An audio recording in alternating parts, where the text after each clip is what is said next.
আসসালামু আলাইকুম ফ্রেন্ডস, অ্যাডজেট শিক্ষায় আপনাদেরকে স্বাগতম। আপনারা সবাই কেমন আছেন? আশা করি সবাই ভালো আছেন। বরাবরের মতো আপনাদের সাথে আছি আমি সাইফুল ইসলাম।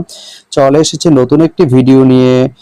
আজকে আমরা জানবো আপনি সীতাকুণ্ড থেকে ভৈরব যেতে কোন কোন ট্রেন রয়েছে, সেই ট্রেনগুলো ছাড়ার নতুন সময়সূচি, বন্ধের দিন এবং গিয়ে পৌঁছতে কতক্ষণ সময় লাগবে বিস্তারিত।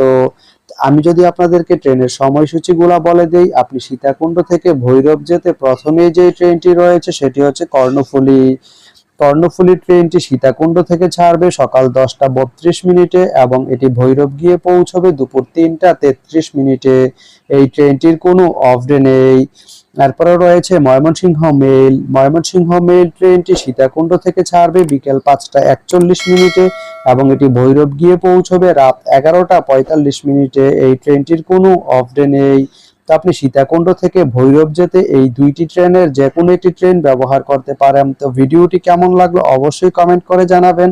আর ভিডিওটি যদি ভালো লেগে থাকে বা আপনার কোনো উপকারে এসে থাকে তাহলে ভিডিওতে একটা লাইক করে দিবেন, কারণ আপনার একটা লাইক আমাকে অনেক ইন্সপায়ার করে নতুন নতুন আরো ভিডিও বানাতে। তো ধন্যবাদ সবাইকে ভিডিওটি এতক্ষণ ধৈর্য ধরে দেখার জন্য।